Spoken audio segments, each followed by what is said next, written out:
நாம் புழங்கும் சொற்களை சற்றே ஆழமாக சிந்தித்து பார்த்தால் சுவாரஸ்யமாக இருக்கும். நான் அவ்வப்பொழுது இப்படி சில சொற்களை எல்லாம் சிந்தித்து பார்ப்பேன். ஒரு நாள் ஜோடி என்ற சொல்லை சிந்தித்து பார்த்தேன். ஜோடி என்றால் என்ன? கிரியாவின் தற்கால தமிழ் அகராதி என்ன சொல்கிறது தெரியுமா? ஒன்றாக ஈடுபடும் இருவர். ஒரு செயல்பாட்டில் ஒன்றாக ஈடுபடும் இருவர். இரண்டாக இருப்பது, இணை, ஜதை, இரட்டை, பேர் என்று சொல்கின்றது. சில அகராதிகள் செட், சீட், செட் என்ற சொல்லும் சொல்கின்றன. அப்ப ஜோடி என்ற இரட்டை. நம்ம சொல்றோம் ஒரு ஜோடி உழவு மாடு, ஒரு ஜோடி வளை, ஜோடி புறா, புதிதாக திருமணமான ஜோடி என்று சொல்கிறோம். இரட்டையாக இருப்பது எல்லாவற்றையும் சொல்லுகின்றோம். அப்படி சொல்லுகின்றோம். இதை தவிர வேற பொருளும் உண்டா? இருக்கு. அலங்கரித்தல்ங்கிற பொருளும் உண்டு. கல்யாண மண்டபத்தை ஜோடிச்சிட்டு இருக்காங்க என்று சொல்வார்கள். இன்னொன்று உண்டு. ஒன்றுமில்லாத செயலை புனைந்து பெருசாக்கி மாறாக காட்டுவது, பெரிதாக காட்டுவது.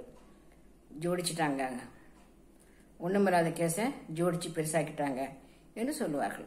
அப்படி பொருள் உண்டு. ஆக்ஸ்போர்டு ஹிந்தி இங்கிலீஷ் டிக்ஷனரி என்ன சொல்கிறது என்றால், இந்த ஜோடு என்பது ஹிந்தி சொல் என்று சொல்கின்றது. மற்ற பொருளோடு கூட பேர் என்ற பொருளை சொல்கிறது. இப்போ ஜோடு என்பது என்ற சொல் ஹிந்தி சொல் என்று சொல்லுகின்றது. அப்ப ஜோடித்தல், ஜோடி என்பது அதில் வந்திருக்கலாம்.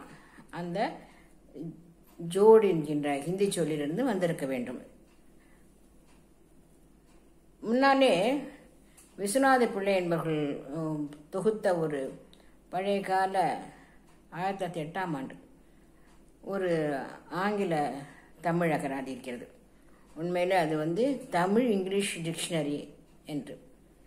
அது a set of two similar things என்று சொல்லுகின்றது. செட் என்ற வார்த்தை சொல்லுகின்றது.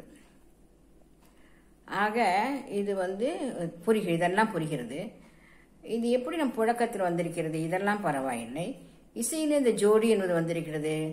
இந்த ஜோடி எங்கெல்லாம் இருந்திருக்கிறது என்று பார்த்தோமானால் நேரடிகளை ஜோடி பார்க்கிறோம். முதல் ஜோடி யாரு என்றெல்லாம் பார்க்கின்றோம்.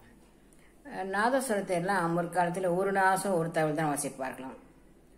முதலாக யார் ஜோடியாக வாசிக்க தொடங்கினார்கள்? திருப்பாம்பரம் சகோதரர்கள் என்று வழங்கப்பட்ட நாதஸ்வர வித்வான்களான உயர் திரு நடராஜ சுந்தரம் பிள்ளை அவர்களும் அவருடைய தம்பி வித்வான், அவரும் திருப்பாம்பரம் தானே, அவருடைய தம்பியான சிவசுப்ரமணியம் பிள்ளை அவர்களும் அவர்கள் திருப்பாம்பர சகோதரர் என்று சொல்வார்கள். அவர்கள் தான் முதலாக ஜோடியாக நாதஸ்வரம் வாசித்தார்களாம். இப்பொழுது எல்லாருமே ஜோடியாக தான் வாசிக்கிறார்கள். அதற்கு முன்னாலும் ஒரு நாதஸ்வரம் ஒரு தவிர தான் வாசிப்பார்களாம். முதலாக ஜோடியாக நாதஸ்வரம் வாசிக்க ஆரம்பித்தவர்கள் திருப்பாம்பரம் சகோதரர்கள் தான். சரி, பாட்டிலே யார் செய்தார்கள்? ஜோடி பாட்டு என்று சொல்கிறோம்ல, சாதாரண 2 பேர் பாடுவது, உடன் பிறந்தவர்களாகவோ அல்லது ஒரு குருவிடம் பயின்ற சிஷ்யர்களாகவோ ஏதோ ஒப்புமை கருதி இணைந்து பாடுவார்கள். இணைந்து பாட வேண்டும் என்றால் பாடாத ஒன்றாக இருக்க வேண்டும் அல்லவா? இப்படி இணைந்து பாடுவார்கள். ஜோடி பாட்டு என்று சொல்லுவார்கள். நிறைய பேர் இன்றைக்கு நம்ம ஜோடி பாட்டு பார்க்கிறோம். முதல்ல யார் ஜோடி பாட்டு பாடினது?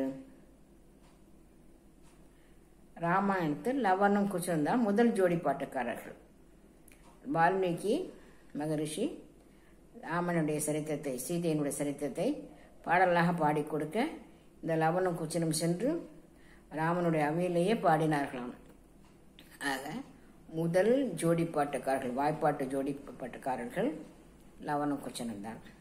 இப்படி சொற்களை எல்லாம் ஆராய்ந்து பாருங்களேன், சுவாரஸ்யமாக இருக்கும்.